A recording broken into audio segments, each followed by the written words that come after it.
नमस्कार दोस्तों, स्वागत है आप सभी का MNGKGS पॉइंट में। दोस्तों, आज के इस वीडियो में हम करने वाले हैं लुसेंट विज्ञान का निचोड़ फिजिक्स, केमिस्ट्री और बायोलॉजी के महत्वपूर्ण प्रश्न को दोस्तों आज के इस वीडियो में हम लेके आए हैं।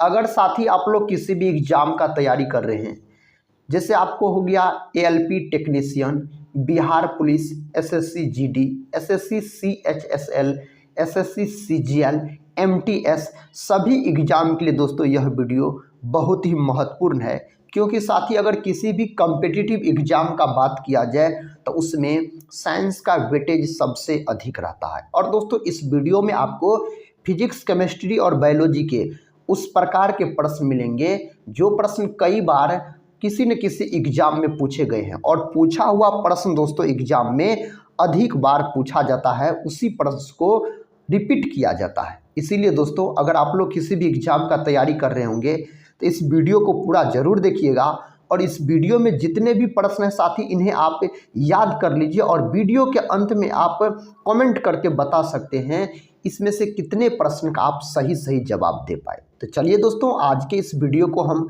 शुरू करते हैं। देखिए आज का फर्स्ट क्वेश्चन है, कहता है आधुनिक एंटीसेप्टिक सर्जरी का जनक कौन है? तो इसका जनक है आपको लिस्टर। विकल्प ए इस प्रश्न का सही उत्तर चला जाएगा। अगर दोस्तों हम विलियम हार्वे का बात करते हैं तो यह सबसे पहले रक्त परिसंचरण का अध्ययन किया। किसने? तो रक्त परिसंचरण का अध्ययन सर्वप्रथम विलियम हार्वे के द्वारा किया गया। और एडवर्ड जेनर ने दोस्तों याद रखिएगा चेचक के टीके का खोज किया। तो चेचक के टीके का खोज किसने किया? तो एडवर्ड जेनर ने किया था। देखिए अगला प्रश्न कहता है किसके द्वारा आनुवांशिकता के विज्ञान को आनुवांशिकी कहा गया? किसके द्वारा दोस्तों आनुवांशिकता के विज्ञान को आनुवांशिकी कहा गया? तो यह कहा गया वाटसन के द्वारा। तो ऑप्शन बी के साथ इस प्रश्न का सही उत्तर चला जाएगा। अगर दोस्तों हम मेंडल का बात करते हैं तो मेंडल साहब को आनुवांशिकी विज्ञान का जनक बोला जाता है, और मेंडल साहब ने अपना प्रयोग किस पौधा पर किया था? तो मटर के पौधा पर अपना प्रयोग किया था मेंडल नामक वैज्ञानिक ने। अगला प्रश्न कहता है रक्त समूह का आविष्कारक है। दोस्तों रक्त समूह का खोज किसके द्वारा किया गया? लेड अस्टीनर नामक वैज्ञानिक के द्वारा रक्त समूह का खोज किया गया। विकल्प ए हो जाएगा सही उत्तर। और कितने ईस्वी में किया गया? तो 1900 ईस्वी में दोस्तों रक्त समूह का खोज किया गया लेड अस्टीनर नामक वैज्ञानिक के द्वारा। अगर आपसे पूछा जाए RH फैक्टर का खोज किसके द्वारा किया गया? तो RH कारक का खोज दोस्तों वीनर और लेड अस्टीनर नामक वैज्ञानिक ने दोनों मिल के किया था। और RH फैक्टर किससे संबंधित है? तो यह है आपको बंदर से संबंधित है। अगर रक्त समूह का बात करते हैं तो रक्त समूह दोस्तों याद रखिएगा, एक होता है A होता है, B होता है, O होता है, AB होता है, जिसमें दोस्तों O को बोला जाता है सर्वदाता बोला जाता है, और AB को बोला जाता है सर्वग्राही बोला जाता है। तो ये सभी बात को आप याद रख सकते हैं। देखिए नेक्स्ट क्वेश्चन ये रहा दोस्तों। नेक्स्ट क्वेश्चन कहता है हृदय का पहला प्रतिस्थापन किसके द्वारा किया गया? किसके द्वारा दोस्तों किया गया हृदय का पहला प्रतिरोपण? अगर पूछा जाए आपसे किसने किया था तो यह किया था डॉक्टर क्रिश्चियन बर्नार्ड के द्वारा। विकल्प सी इस प्रश्न का सही उत्तर चला जाएगा। डॉक्टर क्रिश्चियन बर्नार्ड दोस्तों यह याद रखिएगा दक्षिणी अफ्रीका के व्यक्ति थे। नेक्स्ट क्वेश्चन कर लेते हैं। नेक्स्ट क्वेश्चन कहता है विकास का सिद्धांत किसके द्वारा प्रतिपादित किया गया था? दोस्तों विकास का सिद्धांत कहता है किसने दिया? अरस्तु, डार्विन, पाश्चर और मेंडल दिया गया है आपके ऑप्शन में। तो इसका सही जवाब आप ऑप्शन बी के साथ लॉक कर सकते हैं। विकास का सिद्धांत दोस्तों याद रखिए चार्ल्स डार्विन के द्वारा दिया गया। अगर हम दोस्तों अरस्तु का बात करते हैं तो अरस्तु को जीव विज्ञान का जनक बोला जाता है, और जंतु विज्ञान का जनक पूछा जाए तो अरस्तु बोलिएगा। अरस्तु को जीव विज्ञान का जनक भी बोला जाता है और जंतु विज्ञान का जनक भी बोला जाता है, याद रखिए। दोस्तों अगर अभी तक आप लोग इस वीडियो को लाइक नहीं किए हैं तो इस वीडियो को लाइक जरूर कर दीजिएगा। देखिए नेक्स्ट क्वेश्चन कहता है हिस्टोलॉजी शब्द का सर्वप्रथम प्रयोग किसने किया था? तो दोस्तों यह किया गया मेयर नामक वैज्ञानिक के द्वारा। तो ऑप्शन डी में इस प्रश्न का सही उत्तर दिया गया है। अगर हम रॉबर्ट हुक का बात करते हैं तो रॉबर्ट हुक ने कोशिका का खोज किया और कोशिका का खोज कितना ईस्वी में किया गया? तो कोशिका का खोज 1665 ईस्वी में किया गया। और दोस्तों रॉबर्ट हुक ने जिस कोशिका का खोज किया था वह मृत कोशिका था और जीवित कोशिका का खोज किसके द्वारा किया गया? लुवेनहॉक नामक वैज्ञानिक के द्वारा किया गया। स्लाइडेन और स्वान नामक वैज्ञानिक ने दोस्तों कोशिका सिद्धांत दिया। 1838-39 में कोशिका सिद्धांत दिया गया एमजे स्लाइडेन और टी स्वान के द्वारा। देखिए नेक्स्ट क्वेश्चन दोस्तों, इसका सही उत्तर आप लोग बताइए कौन ऑप्शन में दिया गया है। प्रश्न कहता है निम्नलिखित में से कौन सा उत्तक घाव भरने में सहायक होता है? इनमें से कौन सा उत्तक है दोस्तों जो घाव भरने में सहायक होता है? उस उत्तक का नाम है आपको एपिथीलियम उत्तक, याद रखिए। ऑप्शन बी इस प्रश्न का सही उत्तर चला जाएगा। अगर हम दोस्तों संयोजी उत्तक का बात करते हैं तो रक्त किस प्रकार का उत्तक है? तो तरल संयोजी उत्तक है रक्त। और यह प्रश्न एग्जाम में पूछा गया प्रश्न है। अगर दोस्तों आप लोग किसी भी एग्जाम का तैयारी कर रहे हैं, जैसे हो गया आपको ALP technician, Bihar police, SSC GD, MTS, SSC CHSL, SSC CGL, सभी एग्जाम के लिए दोस्तों यह वीडियो बहुत ही महत्वपूर्ण है। सभी एग्जाम में फिजिक्स, केमिस्ट्री और बायोलॉजी के प्रश्न पूछे जाते हैं और साथ ही हम आपको उसी प्रकार के प्रश्न करवाते हैं जो प्रश्न एग्जाम में कई बार पूछे गए होते हैं और पूछा हुआ प्रश्न एग्जाम में अधिक पूछा जाता है। इसीलिए दोस्तों इस वीडियो को पूरा जरूर देखिए और अपने तैयारी को मजबूत बनाइए। नेक्स्ट क्वेश्चन कहता है निम्न में से कौन एक शरीर को गर्म रखने हेतु उत्तरदायी है? कौन उत्तक दोस्तों कहता है शरीर को गर्म रखने हेतु उत्तरदायी होता है? तो उसका नाम होता है वसा में उत्तक, याद रखिए। और ऊंट का जो कुबर होता है दोस्तों, तो ऊंट का भी कुबर याद रखिएगा किस उत्तक का बना होता है? तो वसा में उत्तक का बना होता है। यह प्रश्न भी एग्जाम में पूछे गए प्रश्न है, तो इसको भी आप याद करते चलिएगा। देखिए नेक्स्ट क्वेश्चन कहता संवेदना का चालन शरीर के एक भाग से दूसरे भाग में कहता किसके द्वारा होता? संवेदना का चालन शरीर के एक भाग से दूसरे में किसके द्वारा होता है? तो यह होता है दोस्तों तंत्रिका उत्तक के द्वारा होता है। किसके द्वारा? तो तंत्रिका उत्तक के द्वारा होता है। अगर पूछा जाए आपसे मानव शरीर की सबसे लंबी कोशिका तो बोलिएगा तंत्रिका उत्तक की कोशिका दोस्तों सबसे लंबी होती है, जिसको न्यूरॉन भी बोला जाता है।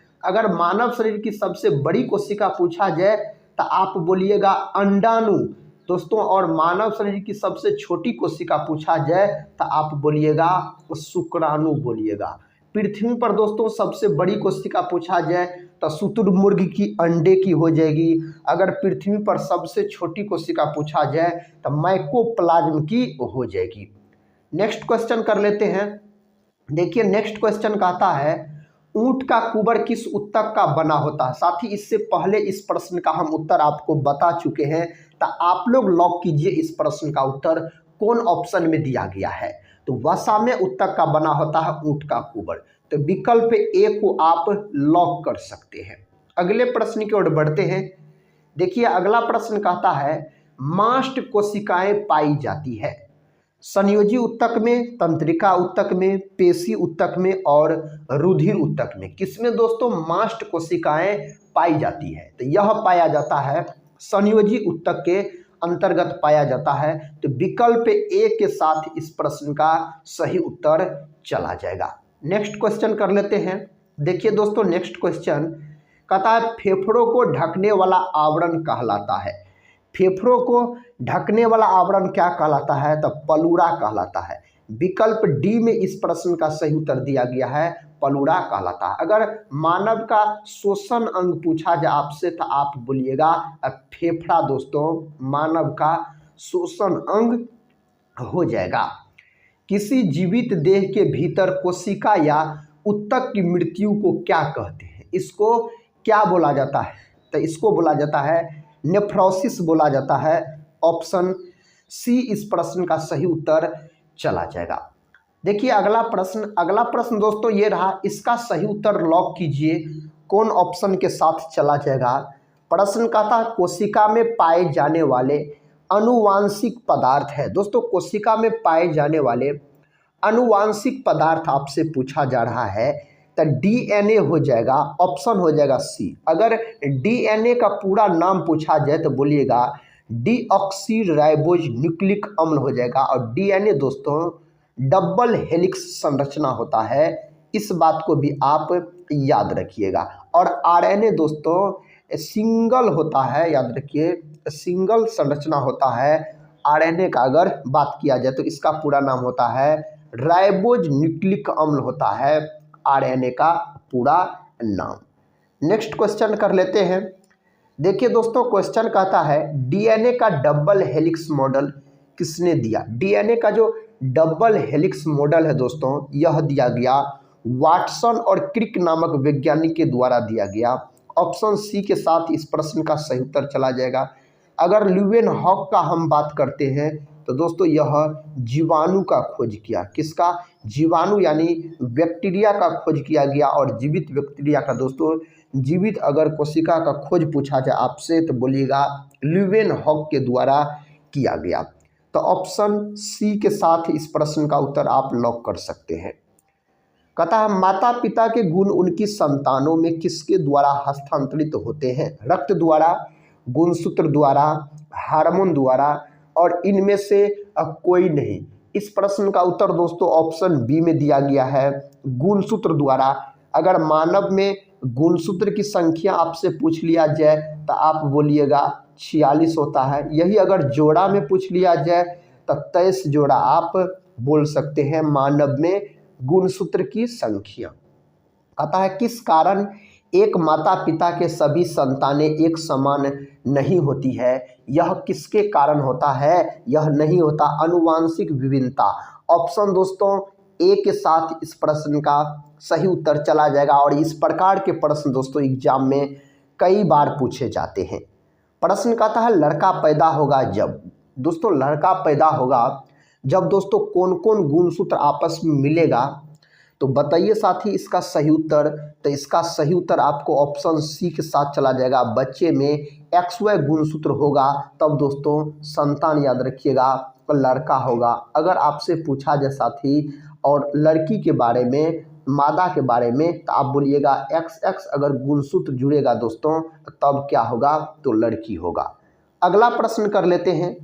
देखिए दोस्तों प्रश्न कहता है निम्नलिखित में से कौन एक लिंग सहलगन रोग है? इनमें से कौन है दोस्तों एक लिंग सहलगन रोग आपसे पूछा जा रहा है? वनार्थता हो जाएगा। यह दोस्तों अनुवांशिकी रोग होता है, जन्म से ही होता है साथी वनार्थता नामक रोग याद रखिएगा। इस रोग में रोगी को लाल और हरा रंग का पता नहीं चलता है। रोगी दोस्तों जिसको याद रखिएगा वनार्थता का बीमारी रहता है साथी तो इसमें लाल हरा रंग का पहचान नहीं कर पाता है।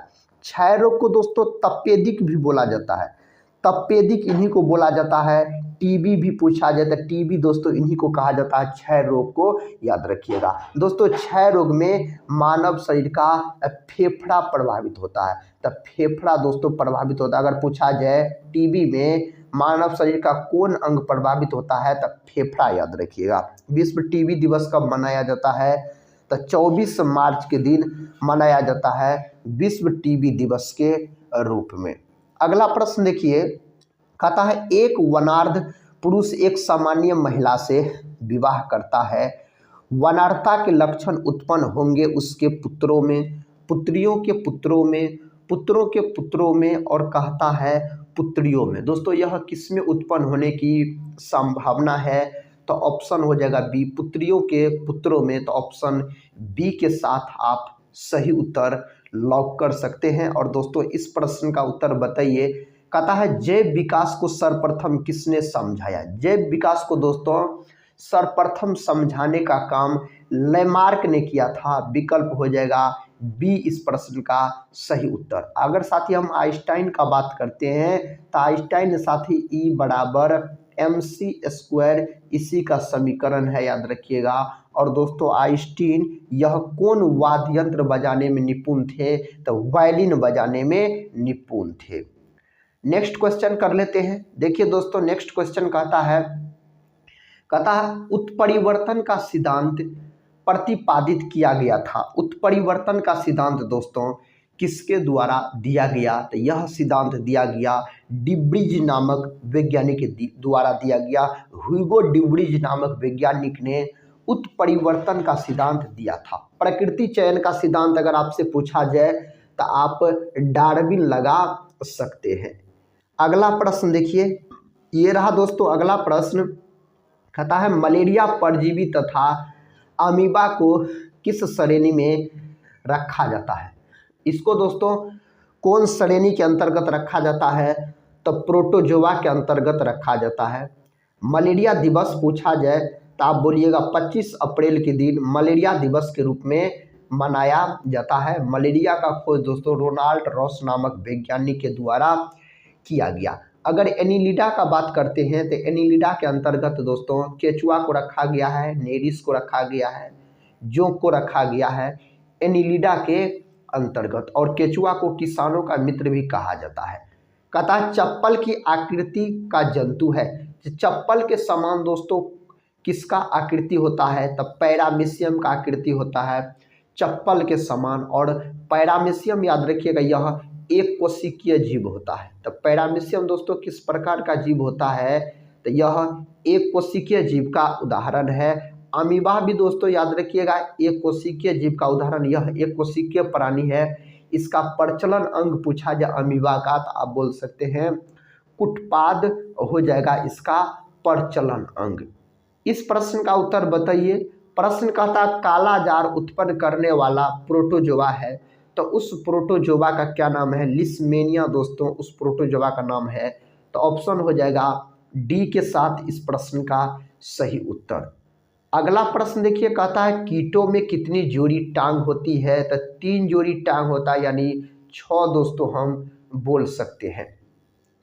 अगला प्रश्न देखिए, प्रश्न कहता है मच्छर में लाल खून का उभर आना किस पर पोषण के कारण होता है? दोस्तों यह किसके कारण होता है? तो यह होता है स्तनधारी के कारण। साथ ही इस वीडियो में आपको जितने भी प्रश्न हैं सभी प्रश्न कॉम्पिटिटिव एग्जाम के दृष्टिकोण से बहुत ही महत्वपूर्ण है। और साथ ही वीडियो के अंत में आप बता सकते हैं इसमें आपका स्कोर क्या रहा। तो साथ ही आप कॉपी और पेन लीजिए और अपना सही सही उत्तर लिखते चलिए। और अंत में दोस्तों आप काउंटिंग करके बता सकते हैं कितने प्रश्न का आप सही जवाब दे पाए। अगला प्रश्न कर लेते हैं। अगला प्रश्न कहता है बिच्छू का विष कहाँ पर होता है? दोस्तों बिच्छू का जो विष होता है यह कहाँ पर होता है? तो डंक में होता है। विकल्प बी इसका सही उत्तर हो जाएगा। देखिए नेक्स्ट क्वेश्चन कहता है निंद्रा रोग फैलाती है। निंद्रा रोग दोस्तों कौन फैलाता है? तो सीसी मक्खी फैलाने का इसको काम करता है निंद्रा रोग को। तो ऑप्शन ए को आप लॉक कीजिए। इसका उत्तर बताइए। कहता है तारा मछली निम्नलिखित में से किस संघ का प्राणी है? दोस्तों तारा मछली कहता है इस 4 ऑप्शन में कौन संघ के अंतर्गत आता है? किसके अंतर्गत इसको रखा गया है? तो इकाइनोडर्मेटा के अंतर्गत रखा गया। जंतु जगत का अगर सबसे बड़ा समूह पूछा जाए तो आप बोल सकते हैं आर्थ्रोपोडा हो जाएगा जंतु जगत का सबसे बड़ा संघ। और दोस्तों जंतु जगत का दूसरा सबसे बड़ा संघ पूछा जाए तो आप बोल सकते हैं मोलस्का हो जाएगा। पादप जगत का सबसे बड़ा संघ पूछा जाए तो थैलोफाइटा हो जाएगा पादप जगत का। निम्न में से कौन मानव मात्र के लिए उपयोग नहीं है? दोस्तों यह कौन हो जाएगा इसका सही उत्तर? बताइए साथी इसका सही उत्तर कौन ऑप्शन में दिया गया है? ऑप्शन सी में दिया गया है फीता कृमि साथी इसके लिए उपयोगी नहीं है। तो ऑप्शन सी को आप लॉक कीजिए। प्रश्न कहता है जेली फिश के नाम से जाना जाता है। जेली फिश के नाम से किसको जाना जाता है? तो ओरेलिया को दोस्तों जाना जाता है जेली फिश के नाम से। और यह प्रश्न एग्जाम में कई बार दोस्तों पूछे गए प्रश्न है, तो ये सभी प्रश्न को आप याद रखिए। अगला प्रश्न देखिए, कहता है मेढक का लार्वा क्या कहलाता है? टेडपोल, प्यूपा, मैंगोट, ये सभी। मेढक का लार्वा क्या कहलाता है? तो टेडपोल कहलाता है मेढक का लार्वा। अगर दोस्तों आपसे पूछा जाए जंतु का उभयचर किसे कहा जाता है, तो जंतु का उभयचर अगर पूछा जाए तो दोस्तों याद रखिएगा मेढक हो जाएगा जंतु जगत का उभयचर। उभयचर का मतलब हुआ जो जीव जल और स्थल दोनों जगह निवास कर सकता है उसको हम उभयचर बोलते हैं। अगर पादप जगत का उभयचर पूछा जाए तो आप ब्रायोफाइटा बोल सकते हैं, और मेढक हो जाएगा जंतु जगत का उभयचर। कहता शीत रक्तीय प्राणी है, इनमें से दोस्तों कौन शीत रक्तीय प्राणी है?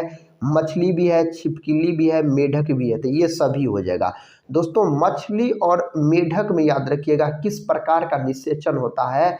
तो इसमें बाह्य निषेचन होता है मछली और मेढक में। अगर आपसे निषेचन के बारे में पूछा जाए तो विषैली छिपकली है, विषैली छिपकली इनमें से कौन है? तो हीलोडर्मा है, और यह प्रश्न एग्जाम में पूछे गए प्रश्न है, हीलोडर्मा इसका सही उत्तर हो जाएगा। कहता समुद्री सर्प को कहा जाता है, समुद्री सर्प को दोस्तों क्या बोला जाता है? डेविल फिश बोला जाता है। विकल्प सी को आप लॉक कीजिए, इस प्रश्न का सही उत्तर ऑप्शन सी में दिया गया है। कहता सर्प में मध्य कान नहीं होता है, वे ध्वनि ग्रहण करते हैं जीभ से, पैर से, त्वचा से और मुंह से। याद रखिएगा तो किससे ग्रहण करता है? तो त्वचा से दोस्तों ग्रहण करता है। अगला प्रश्न कर लेते हैं। देखिए अगला प्रश्न कहता है मेढक में फर्टिलाइजेशन की प्रकृति होती है। साथ ही इससे पहले इस प्रश्न का हम सही उत्तर बताए आपको। मेढक और मछली में अगर निषेचन की क्रिया पूछा जाए किस प्रकार का निषेचन होता है, तो बाह्य निषेचन होता है। तो फर्टिलाइजेशन का मतलब दोस्तों निषेचन हुआ, तो कैसा निषेचन होता है इसमें? तो इसमें होता है आपको बाह्य निषेचन होता है। ऑप्शन ए के साथ इसका सही उत्तर चला जाएगा। देखिए अगला प्रश्न कहता है अधिकांश कीट शोषण कैसे करते? अधिकांश जो कीट होता है कहता वह किसके द्वारा अपना शोषण का क्रिया पूरा करता है? तो वातक तंत्र से पूरा करता है। विकल्प हो जाएगा बी इस प्रश्न का सही उत्तर। अगला प्रश्न कर लेते हैं। देखिए दोस्तों अगला प्रश्न है कहता तालाबों और कुओं में निम्नलिखित में से कहता किस एक को छोड़ने से मच्छरों को नियंत्रित करने में मदद मिलती है? तो गेम्बुसिया को छोड़ने से। विकल्प सी के साथ इसका सही उत्तर हो जाएगा। और यह प्रश्न दोस्तों एग्जाम में पूछे जाने वाले प्रश्न है। अगर साथी अभी तक आप लोग चैनल को सब्सक्राइब नहीं किए हैं तो चैनल को सब्सक्राइब कर बेल आइकन को प्रेस जरूर कर लीजिएगा, और साथ ही कमेंट करके बताइएगा आज का यह फिजिक्स, केमिस्ट्री और बायोलॉजी का क्लास आपको कैसा लगा। देखिए अगला प्रश्न कहता है निम्नलिखित में से किस एक सर्प का भोज्य मुख्य रूप से अन्य सर्प है? तो कौन सर्प का भोज्य दोस्तों याद रखिए भोज्य अन्य रूप से याद रखिए मुख्य रूप से दूसरा सर्प होता है? तो इसका नाम हो जाएगा आपको नागराज हो जाएगा। क्या हो जाएगा? नागराज आप बोल सकते हैं। देखिए अगला प्रश्न कहता है भारतीय वन्य जीवन के संदर्भ में उड्डयन वल्गुल निम्नलिखित में से क्या है? यह क्या होता है? चमगादड़, गिद्ध, बालक और चील दिया गया, तो यह चमगादड़ होता है। तो इसका उत्तर ऑप्शन ए में दिया गया है। निम्नलिखित में से कहता है किसमें रक्त नहीं होता किंतु शोषण करता है? इनमें से दोस्तों किसमें कहता है रक्त नहीं होता है लेकिन वह क्या करता है? शोषण करता है। तो हाइड्रा में रक्त नहीं होता लेकिन शोषण करता है, याद रखिएगा। अगला प्रश्न देखिए दोस्तों, अगला प्रश्न कहता है शोषण की क्रिया संपन्न होती है।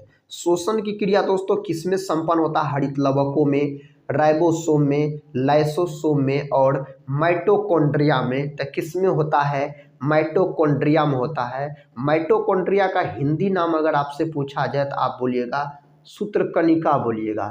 सूत्रकणिका होता है। अगर माइटोकॉन्ड्रिया नहीं दिया रहेगा तो सूत्रकणिका दिया रहेगा। माइटोकॉन्ड्रिया को दोस्तों कोशिका का पावर हाउस कहा जाता है। कोशिका का पावर हाउस पूछा जाए तो माइटोकॉन्ड्रिया बोलिएगा। माइटोकॉन्ड्रिया का खोज अल्टमैन नामक वैज्ञानिक ने किया और इसका नामकरण दोस्तों बेंडा के द्वारा किया गया, कार्ल बेंडा के द्वारा।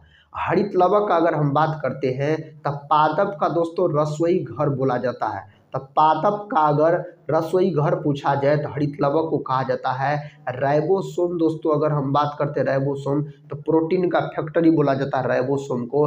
लाइसोसोम को दोस्तों आत्महत्या का थैला बोला जाता है।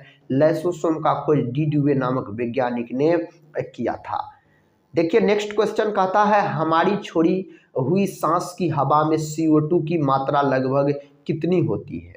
तो कितना प्रतिशत लगभग में होता है तो 4% होता है और वायुमंडल में CO2 गैस 0.03% पाई जाती है।